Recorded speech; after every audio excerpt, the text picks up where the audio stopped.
We really expect ourselves to pick things up quickly and implement them immediately. But if we approach learning communication the same way we would with approaching any other skill set, I'm looking at how do we create long-lasting, meaningful change rather than teaching someone how to do a skill set. Suddenly you have people that are exceptionally good at what they do and they're rock stars in their industry, but that stardom or that accolade or that recognition isn't translating into the next room where, for example, they're looking for funding. We have this walnut-sized part of our brain that's really, really old from an evolutionary perspective. And its job is to tell us, this looks like something I need to pay attention to, get ready for action.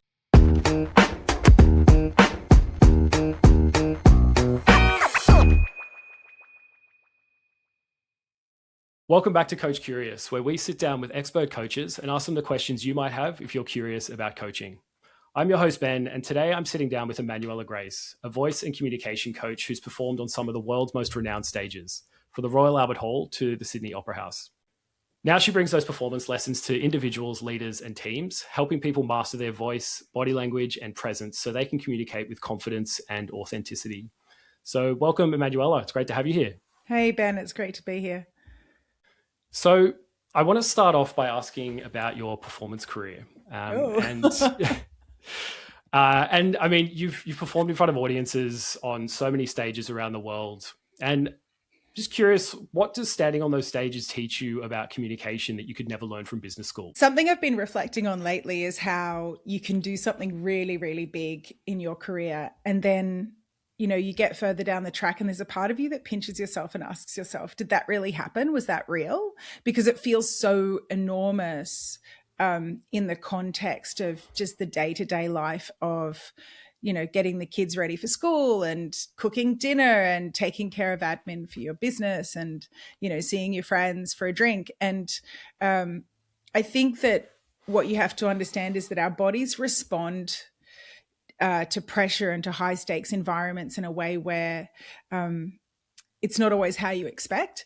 And so one of the things that we do as performers is we train and we practice, and we do that in a sustained, deliberate way over a long period of time to train us so that whatever happens in those live environments or in those performance environments, we can still behave in a way that's professional. Because what you have to understand is that if your cat died, or, in one instance for me, my grandma actually died and I still had to get up on stage and tour, and I was on the other side of the world. I couldn't get to be with my family, and you could be grieving or something really difficult could be happening. You busting to pee, you've kicked your toe, you've broken an arm, any of these things, still have to get up and do a show because there might be 10,000 tickets that have been sold for this event. A lot of the time people expect you to show up, and it's not like an ordinary job where you can just take a day off sick. And I think that that's probably why I feel so comfortable working with a very elite or high level executive demographic, because they are also jobs where just taking a day off isn't always the viable option.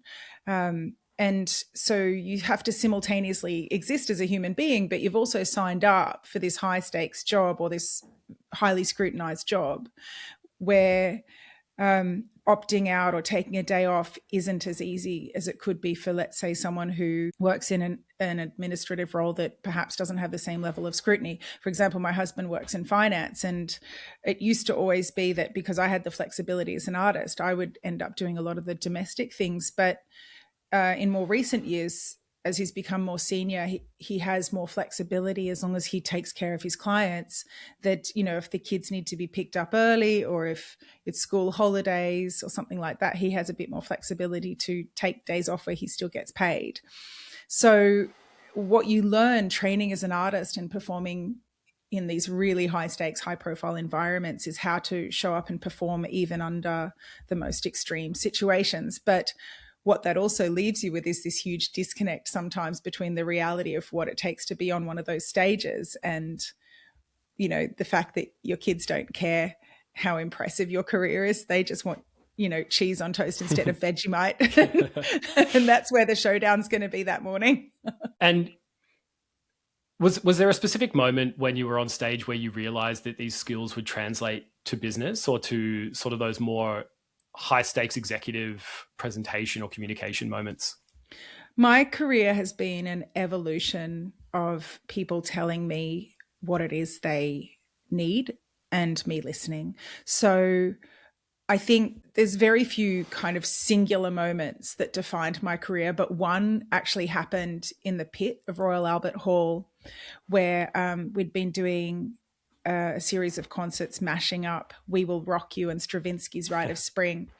And during that season, what people don't realize is the stage that you're on in the, you have the seats going up the side and you're on this stage, you're in this, what they call the pit. And there's these doors that close, or I don't know if it's still like that, but this is quite some time ago now, these doors that close on this kind of air sucking mechanism. And one of my friends had just finished his guitar solo. And as he'd come off stage, his finger got caught in one of those doors. And he lost the tip of his finger, and the show had to go on. Like, it was really distressing. They couldn't get the door open. We had to keep performing, because what people don't realize is if you stop a performance like that, the audience will surge. You can create a real crisis that can be quite dangerous. So the show goes on. My friend's lost the tip of his finger. And somewhere during that season, I remember having this moment where I was sitting in the pit and I'd started coaching someone who'd approached me. They were an American Idol finalist, actually, and they'd come and said, listen, will you train me in what you do? And I said, well, I'm not a singing teacher. She said, no, I want you to teach me about stage presence. And I remember sitting there and thinking, I actually am not in love with the singing component of this. What I'm actually loving is understanding the voice and helping people find their voice. And at the same time, we have this situation with my friend and his finger, where I think there was a part of me that just snapped and just went, oh, there's this mindset often at that level of performance where you just do whatever it takes to do the show.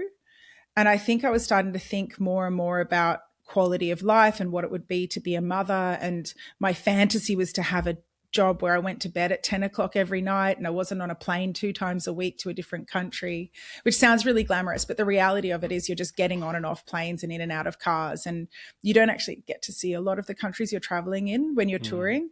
So I had this moment of reflection where I think I must have been getting into my late 20s and early 30s. And I just realized that my love was not so much the music, which I think a lot of people who love music would find hard to believe, but it was actually the human voice. And that's when I started thinking, okay, I'm training one person in stage presence. What if I did more of this? And so I started putting the word out that I was going to do voice training with people. And I started attracting clients like professional footballers and accountants and doctors. And I was like, okay, there's a world full of people with voices that aren't getting the attention they want. What if I started, training them?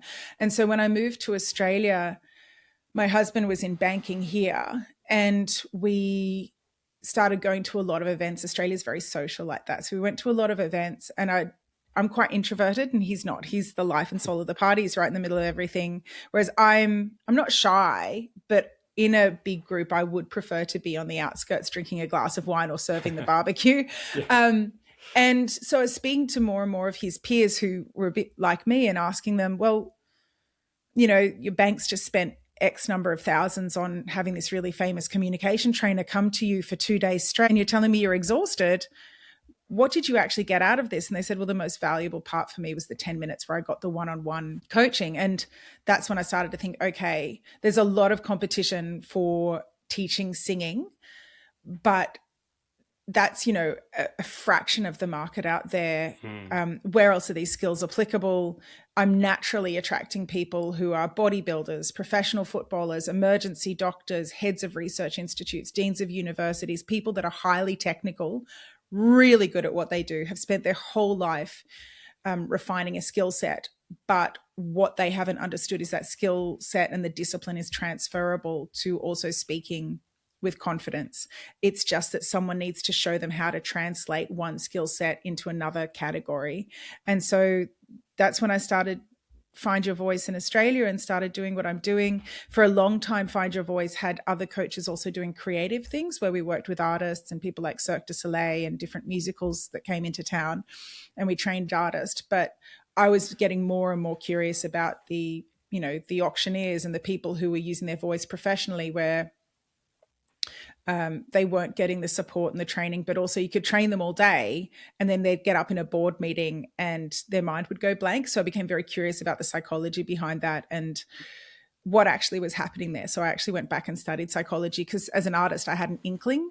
I thought I had a pretty good sense of what was happening, but studying psychology gave me a language or a framework to articulate what I was observing and help people with that. Yeah, it's really interesting because I think if you hadn't heard of voice and communication coaching before, you might not think about the broadest application of how it can be used for so many different industries and so many different aspects of life. But what are the types of challenges that clients would typically come to you, given that there's such a diverse range of clients that you're attracting?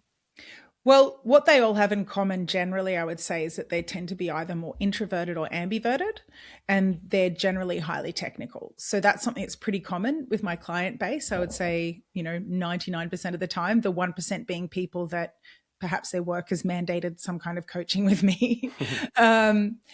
To refine a skill set. These are people that are already very good at what they do. It's about how do they then convey that message to an audience, which could be their team, it could be the media, it could be a boardroom.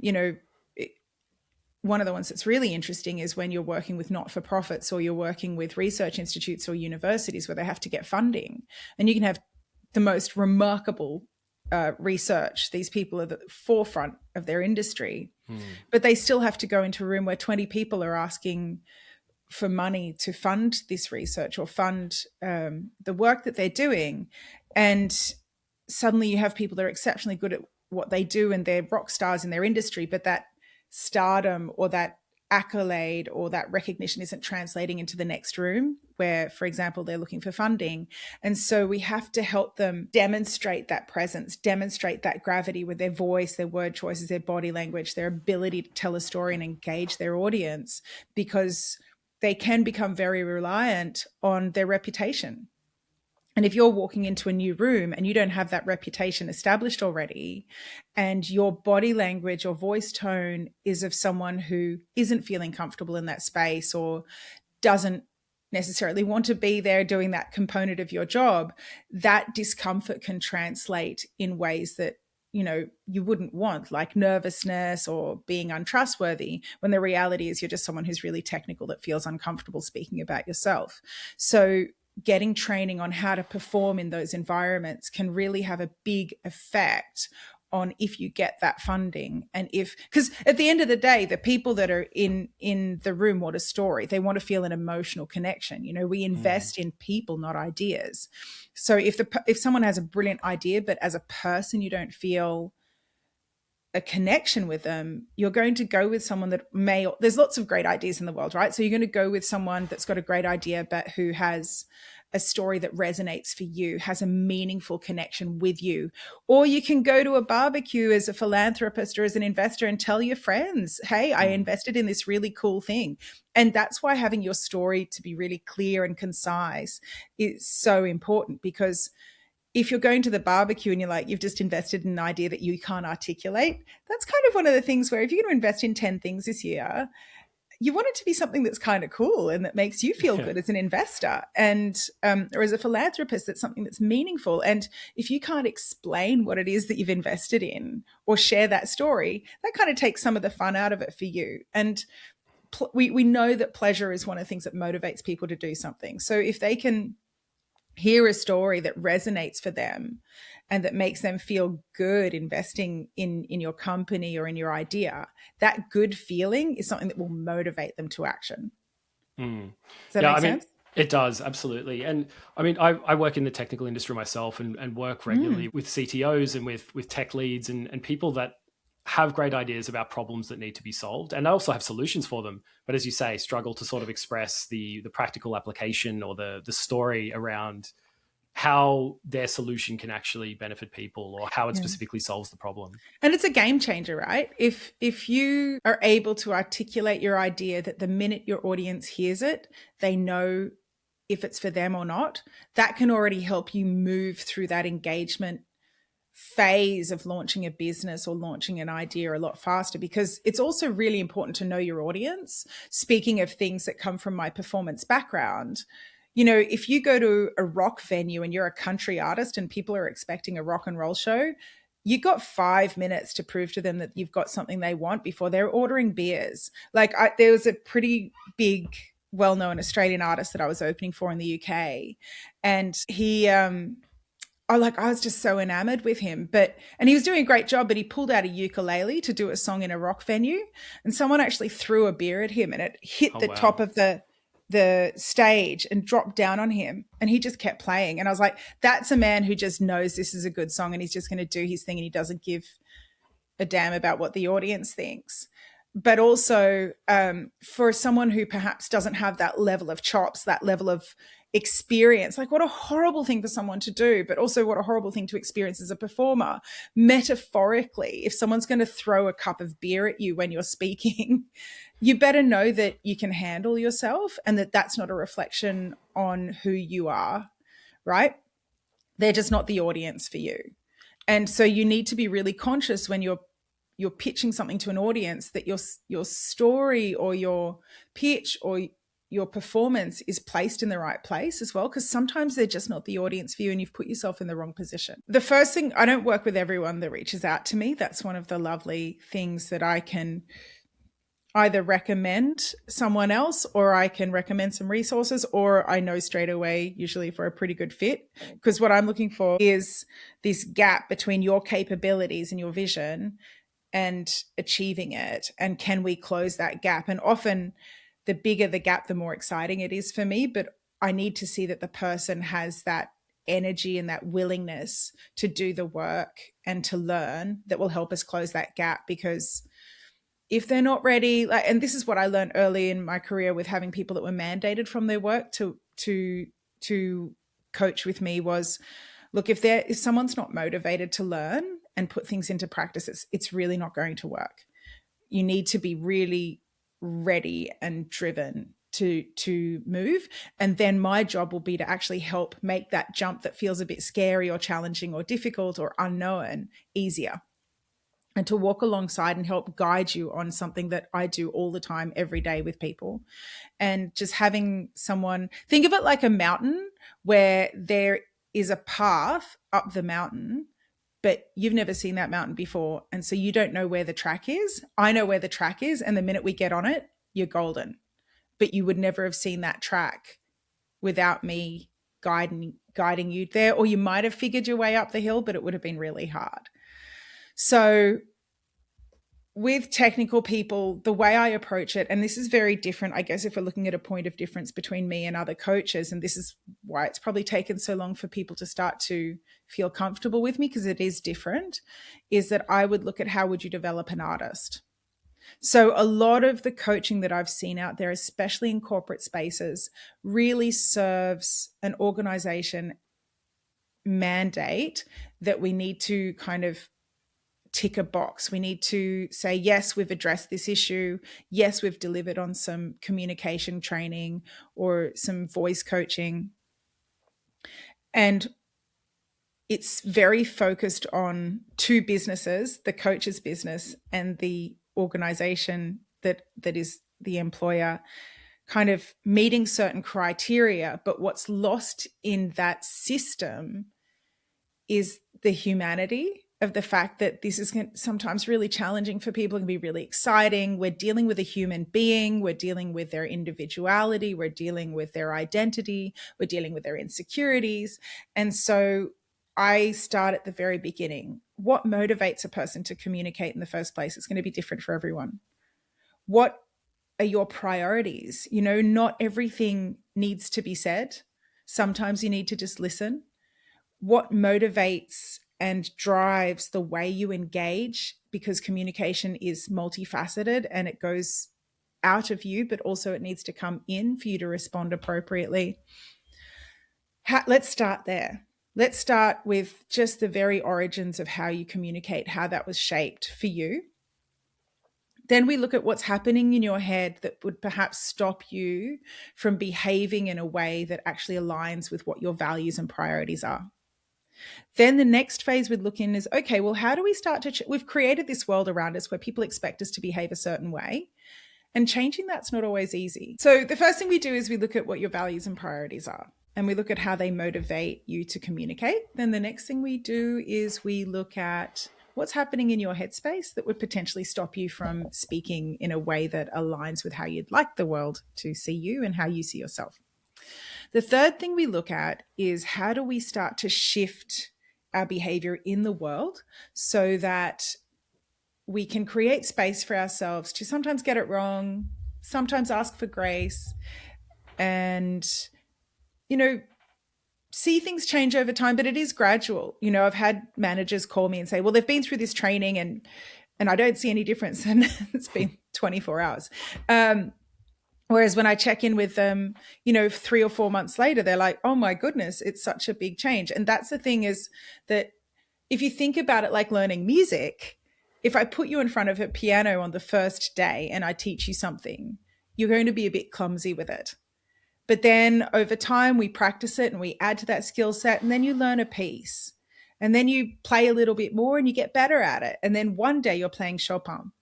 So it's something where we really need to think of communication as a skill set that can be developed the same way that learning a musical instrument can be. And you have the skill set that you learned when you were young, that's kind of the passive learning. But then there's also the learning that happens as an adult that can take a little bit longer to integrate. So what we know from research is you need 3 things to learn. Firstly, you need a good teacher who can teach you the right things. Secondly, you need the right exercises, and having a teacher who can supervise those exercises is really helpful. And then thirdly, you need time to put those exercises into practice. And so that's where this time factor becomes really important. And I think often as adults, we really expect ourselves to pick things up quickly and implement them immediately.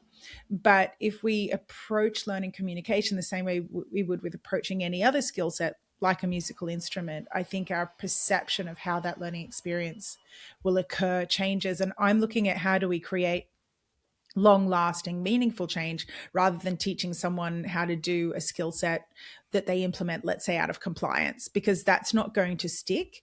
If I say, okay, you've got to do it this way and this is how you do it, but it doesn't really feel authentic for them, they might do it for a little while because they want to keep their job or they want to impress their boss. But the reality is that unless someone actually has the chance to really connect with why they're doing something, the probability of them doing it long term is very unlikely. You mentioned earlier as well that it's really important in communication that you're presenting the right story and you're presenting in the right way to the right audience. And yeah. I feel that's probably equally true of your relationship and connection with your client as well. Yeah, and so when you're working with, C-suite executives or comedians or sport umpires or, any of the interesting categories of clients that you have, how do you sort of adapt yourself or your process to work with their different style of learning? Well, part of my brand is that I'm incredibly authentic, I guess. And that's something that takes a lot of courage. It's taken time and maturity. Just learning to be okay with who I am and that not everyone's going to be the right client for me. So I'm very, very candid with people. So when we sign up to work together, there is always the opportunity for us to meet or have a call because we need to make sure that my brand of communication is going to be something that's helpful for you. I'm not everyone's cup of tea, and that's all right. But especially with the executives that I work with, they know that they've got me on the phone. So we usually do an initial 3-month commitment.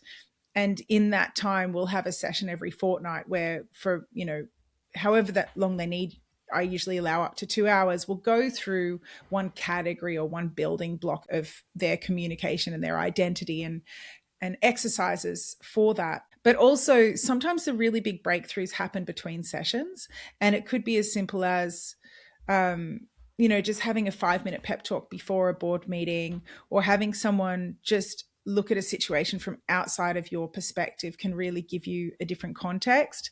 One of my favorite, as a practitioner, you want to have these moments where you look to something and go, oh yeah, that's where I feel like I did a good job. And there's, it's no secret that a lot of the big tech firms have been going through some really big revolutions in the last 5 to 10 years in terms of lots of hiring and then reorganizing and redundancies. And I've been really lucky in that none of my clients have been fired or made redundant.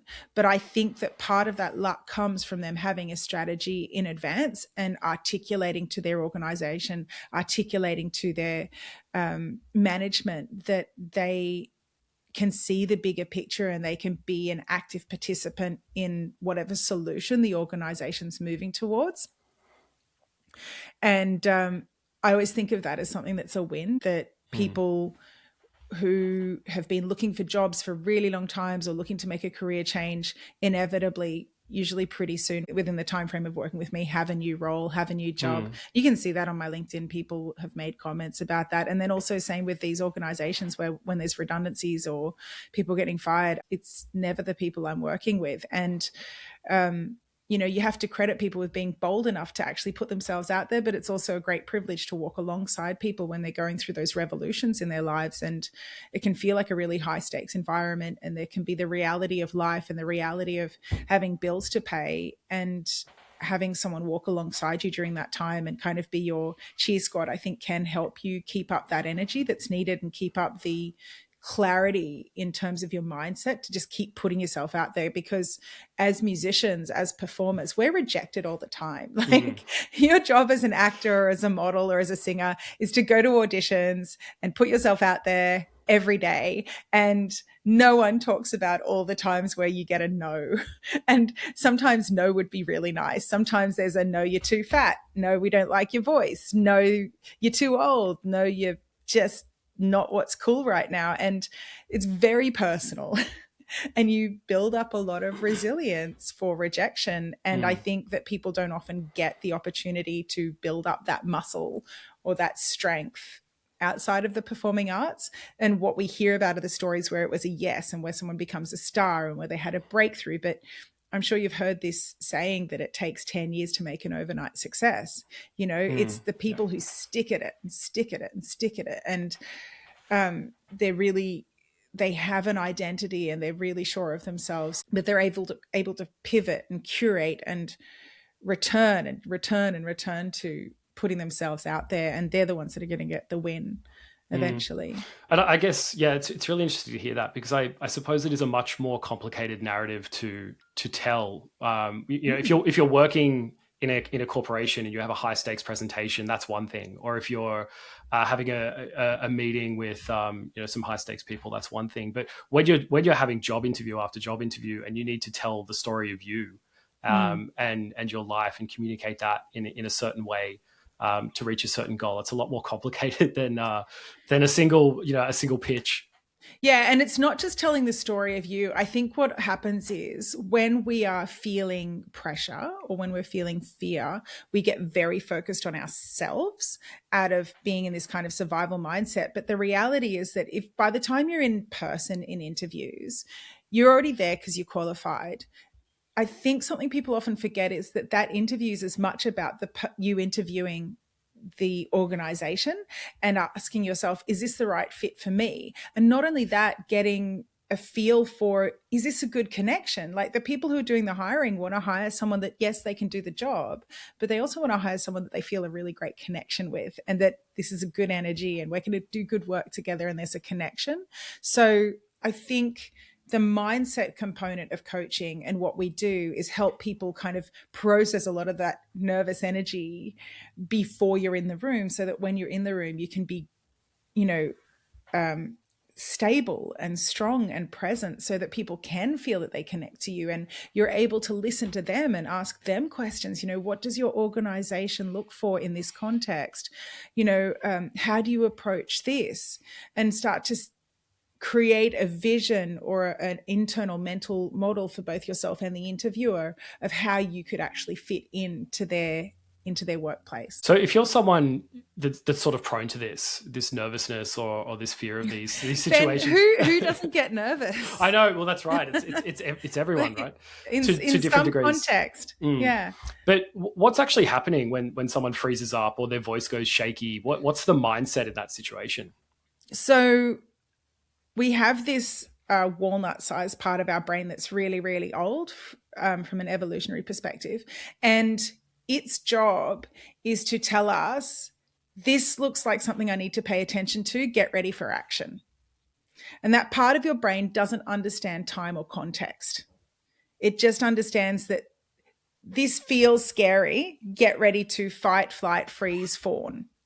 Okay. Mm-hmm. So fight is like shouting at someone. Flight is running away or trying to find the exit. Freezing is just, and fawn is like flattery or being like overly compliant, but it doesn't serve you. None of these things are you being conscious and present and functioning at a level that I think you'll be proud of.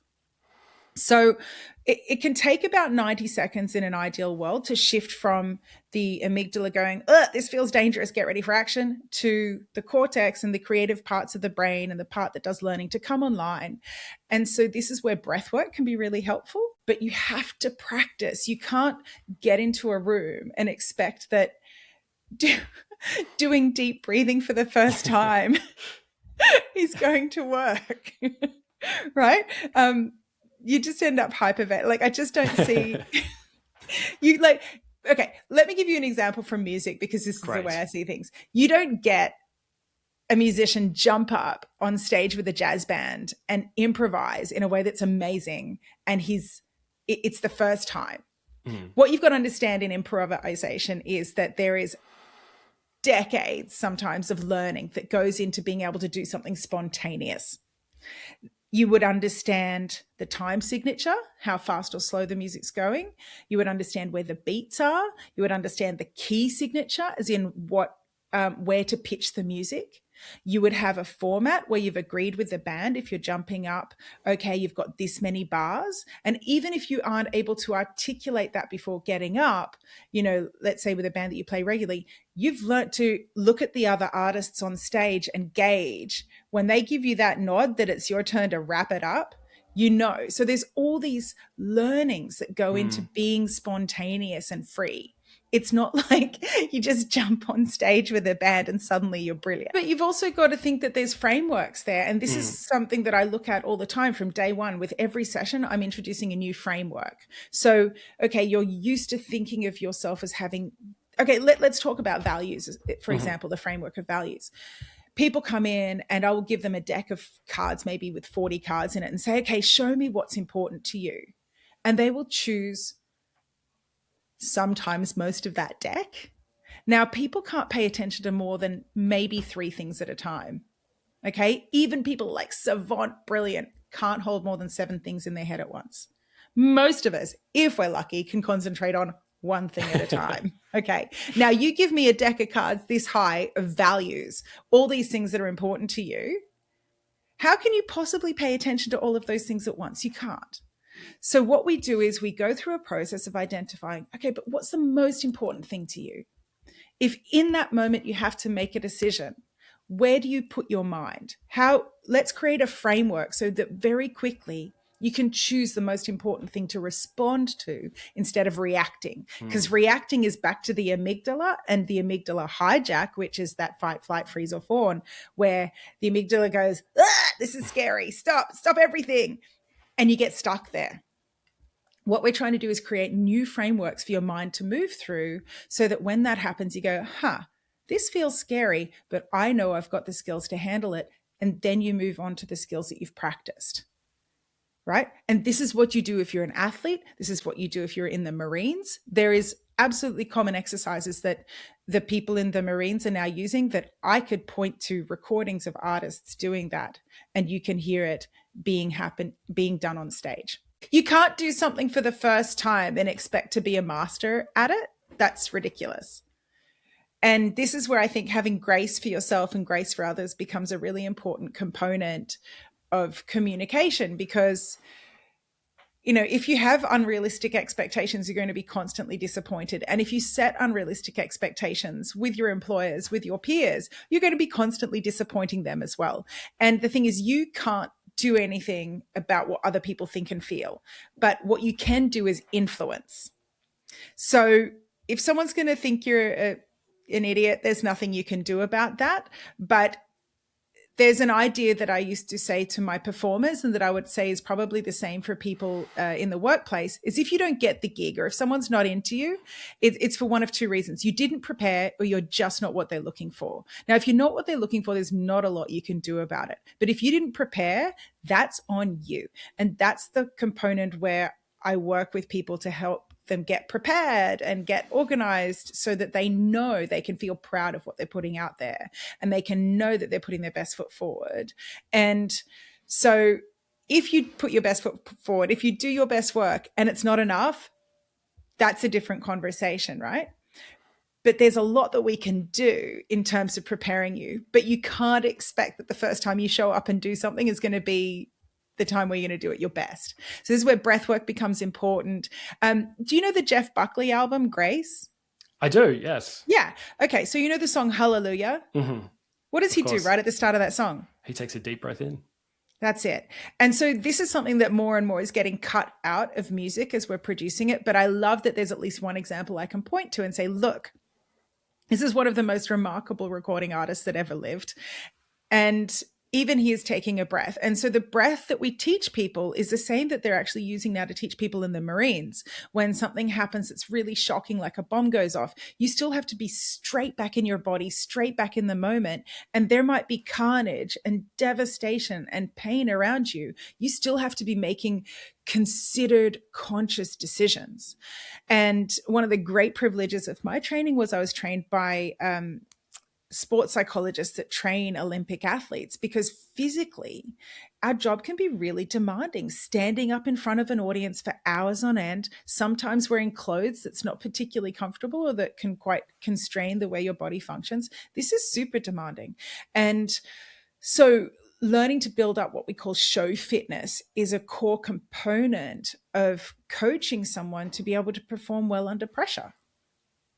And learning to breathe when you feel like what you want to do is run away or shout or freeze is actually a really remarkable skill, because what it does is it shifts you out of that fight, flight, freeze, or fawn into being present. You're no longer time traveling. You're not scared of something that happened in the past. You're not worrying about something that can happen in the future. You're here in the moment.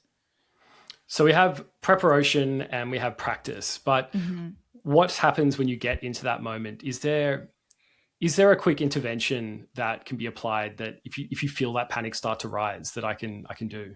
Yeah. Do you want me to teach you an exercise? Absolutely. Let's do it. Yeah. Okay. So this is this thing that I call the 3-second breath, and it's pretty miraculous, but look, anything you do where you practice it, you're going to be better at it. So let me just caveat with, the more you practice this, the better you'll get.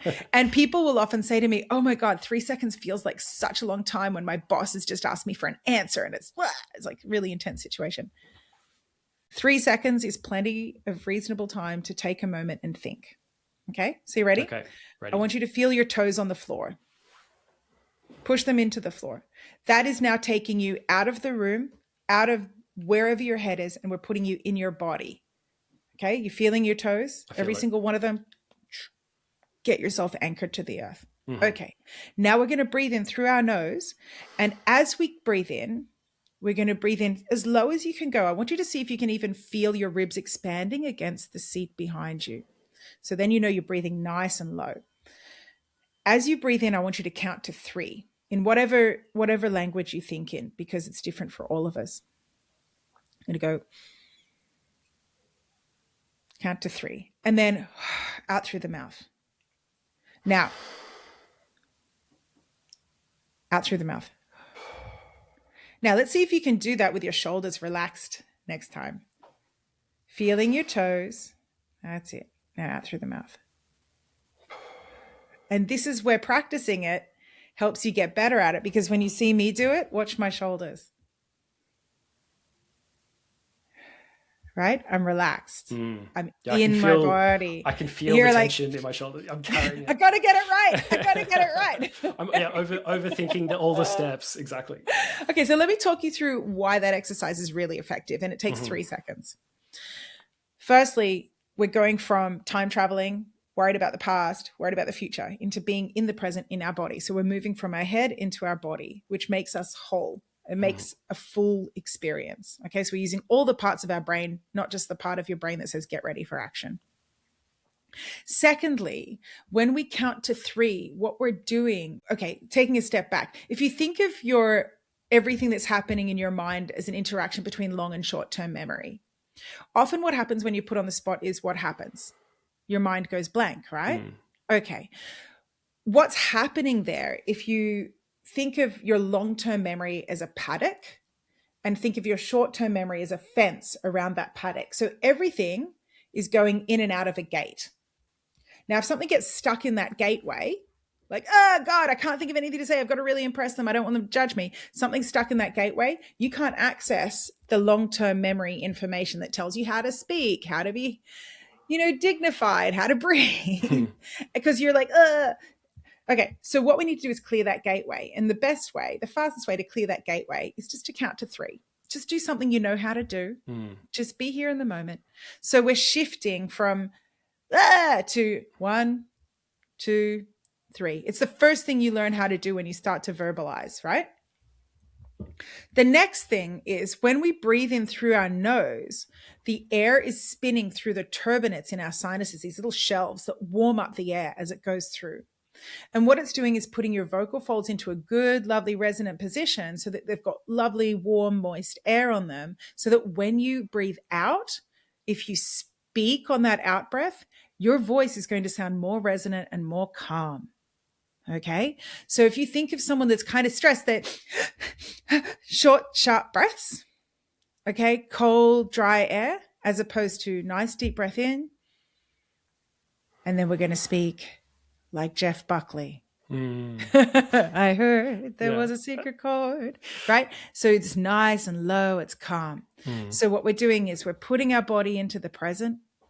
We're telling the body that it's safe. So we're shifting from get ready for action mode into rest and digest, or into calm mode, because those deep breaths tell the vagus nerve, hey, you can come online, you can do your job now because we're calm and we're safe, because you can't do these deep, calm breaths when you're in danger because you're running. Okay. and what we're doing is putting our vocal folds into a good position to create a nice resonant sound. And then we're also putting our mind into a good position where it's clear and we can access all that stuff that we've practiced that's in our long-term memory.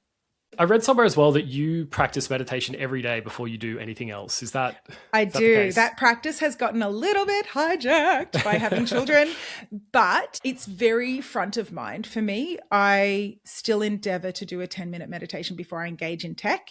And if, for example, on days like today, where the reality is that I don't want to keep you waiting, I want to respect your time, what I'll do is, in the walk from the daycare home, which is 10 minutes, I will not engage in tech. I will just there's a really nice walking meditation you can do where you count back from 5 and you kind of go, okay, what are 5 things I can see? What are 4 things I can feel? What are 3 things I can hear? What are 2 things I can smell? What is 1 thing I can taste?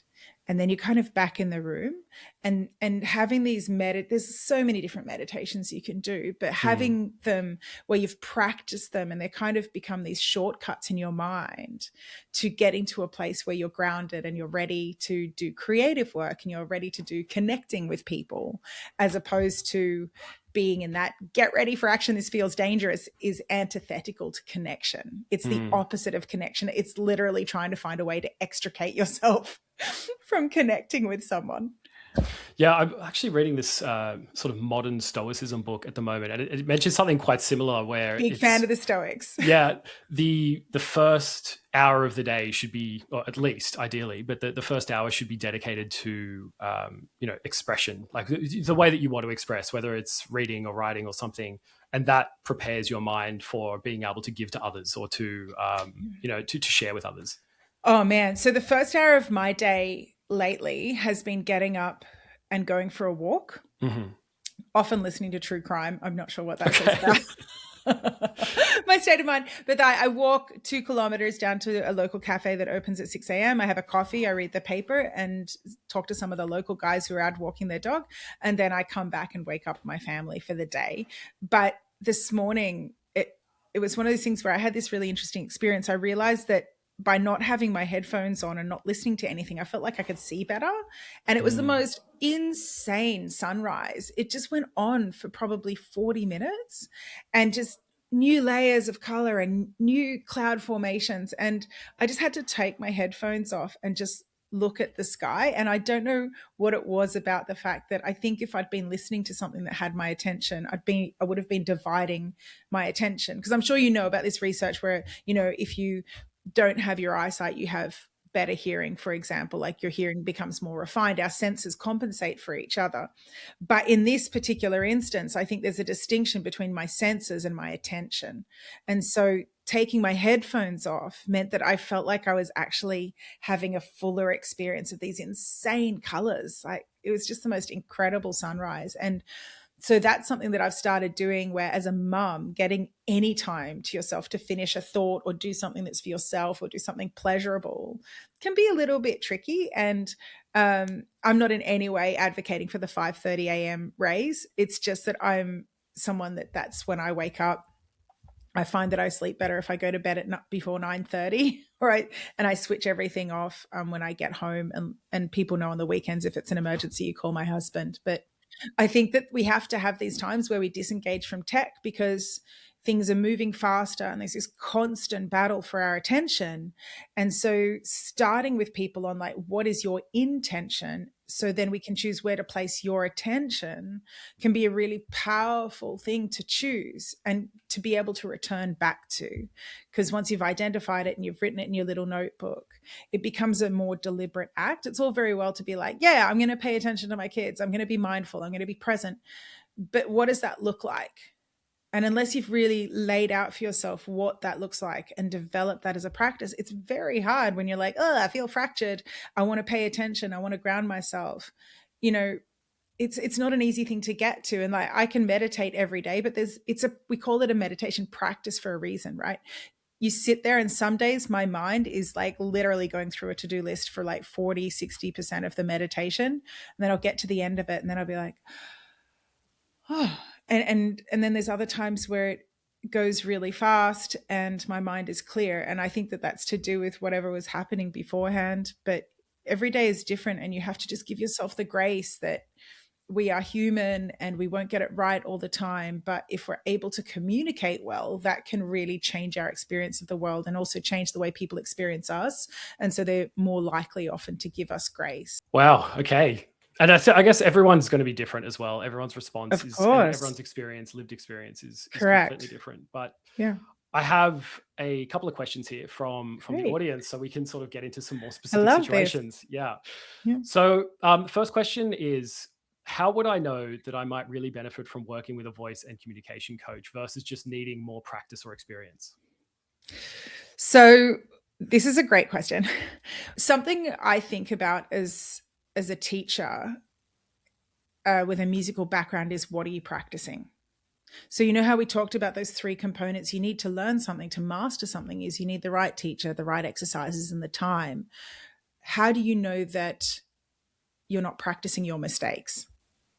Right? Having someone who's a master of what it is you want to achieve, who can help you understand when you're getting it right or when you could do it better, or perhaps some hacks or nuance or insight that you might not have. Or you might get there by yourself, but it will be a much longer journey. And what's it going to cost you in the meantime? Each to their own. I'm not in the business of pressuring people into working with me. I tend to work with people that are incredibly motivated already. So I think there has to be a willingness to learn there, but also it's very hard to stay motivated to keep learning. And so sometimes having a teacher there to hold you accountable or to help give you a point of reference can really help you stay motivated and stay engaged in something. Whereas if you're doing it on your own, it can be an incredibly lonely and sometimes, frankly, boring experience. Back to the idea of pleasure, right? If you enjoy seeing your coach, if you enjoy the work, even if it's challenging, you're more likely to continue to engage because you're not just there screaming into the ether by yourself. I don't want to waste anyone's time either. Like, what a frustrating situation for both of us if it's not the right fit. I'm not sure if you can see behind me because I can't see myself, but can you see on the wall is a word skräckblandet, Fried? Okay. I don't know how to switch the screen around. Okay, can you see? So for those of you in the audience who speak Norwegian, you already know where this is going. For those of you who don't speak Norwegian, which is the other language that we speak in my home, because I'm married to a Norwegian and I sometimes live there, is skrekkblandet fryd is a word that's the intersection of terror and joy. So in English, we have terror at one end of the spectrum and we have joy at the other, and they are polarities. And we don't really have a word that is the intersection of the two. And yet, when we look at the human experience, we do experience that even without the word for it. So a roller coaster, a first kiss, and I would say speaking up. Skrekkbla. I can only see half of it, so I can only see skrekkbla. Okay. I can't see what you can see. Okay. Skrekkbla. So okay, let me teach it to you. Skreks, which is terror. Skreks, blandet, like blended with. Okay. Fryd, joy. Fryd, okay. Yeah. Skrekkblandet fryd. Yeah, skrekkblandet fryd. So the intersection of terror and joy. This is one of the things that I'm looking at. It's like you get a vibration or a sense of a person. When they call you, you can tell when they're ready to go. It's like, I'm really nervous about this. I'm really scared of this, but I'm also like really excited to make a change or do something. Does that make sense? It does, yeah. So it's something where I'm often looking for that in a person. And if they're kind of a little bit blasé, a little bit unmotivated, I'm just calling for pricing. They're very focused more on like the details than they are on the experience. Like this is when we're looking at one-to-one coaching, right? Obviously, if you're speaking to an organization, it's something different. But there's this kind of energy that people bring to coaching that you know you're going to achieve something really big and really exciting. And that is the most amazing place to inhabit. And so, you know, the language that we learn, that we live in, shapes our perception of reality. And in English, we're missing a lot of words for these complex human emotions. We have terror or we have joy, and they are polarities, and we don't see them as coexisting. Or we have, you know, the guilt of seeing someone fail, but also we have, you know, so we have guilt or we have pleasure. But in German, we have Schadenfreude, right? We have the pleasure of seeing someone else fail, right? And so I think when we have these beautiful languages where there's these words that combine human experience, these polarities of human experience, what we're doing is normalizing the fact that we feel these things, and that can remove a lot of the shame and it can remove a lot of the guilt. And I think a big component of the work I'm doing with people is normalize the fact that they want to do better. They want to learn to do something. But at the same time, they're really scared of being judged. They're really scared of failing. Like speaking up in front of people, public speaking is literally one of the number one things that people are scared of, that they would like rather die. Okay. And yet my job is to help take them to a place where they can feel skräckblandet. They can feel the terror and the joy simultaneously and know that they'll feel proud of themselves, know they can do a good job. And the people that move to that level are the people that see bigger career opportunities, see bigger life opportunities, because they've been able to face that terror and move through to the joy part of it. Right. And there's a lot of people that never face that, and that's okay. But peak performance and achieving big things in your life has to go hand in hand with a willingness to face that discomfort and become comfortable with the discomfort. Well, this brings us perfectly to the next question, which is the last one from the community. It is, I have a big presentation next week and I won't have time for coaching before it. What is the single most impactful thing I can do to prepare? Well, let me try and say this. The best time to plant a tree is 50 years ago. The next best time to plant a tree is today. I would say keep your expectations realistic and slow down. Remember that a presentation is something where the people who are listening to you also want to enjoy that experience. We are humans. No one wants to be bored. No one wants to feel like they're wasting their time. So when you do that presentation, think about, how do I do this in a way where I'm connecting with the people that I'm speaking to? How do I put their needs first over, let's say you've got X amount of data that you need to convey. How do I convey that data in a way where I'm thinking about making it accessible to my audience. Because if we get really focused on the data, what we're doing is focusing on the thing that makes us feel comfortable. We know the data, we're experts at it, but it's not thinking about what it's like for the person hearing you. And so if your focus is not on yourself, but on the other person, just like, I often get women say to me, oh, I've been asked to speak on a panel, but I don't know what to say. Like, I know I'm an expert in this thing, but why would anyone want to listen to me? You have to understand that audience is coming to learn something that will make their lives better. So if your focus is on how do you give this gift to your audience, how do you create something that's meaningful for your audience, how do you share information that will give them value, it shifts your focus into a place where you're going to already feel a lot more calm. Perfect. Well, that feels like something everyone can take away, and a perfect place to wrap us up. So thanks so much, Emmanuella. It was a great chat today. Love chatting to you. Ben, it's my pleasure.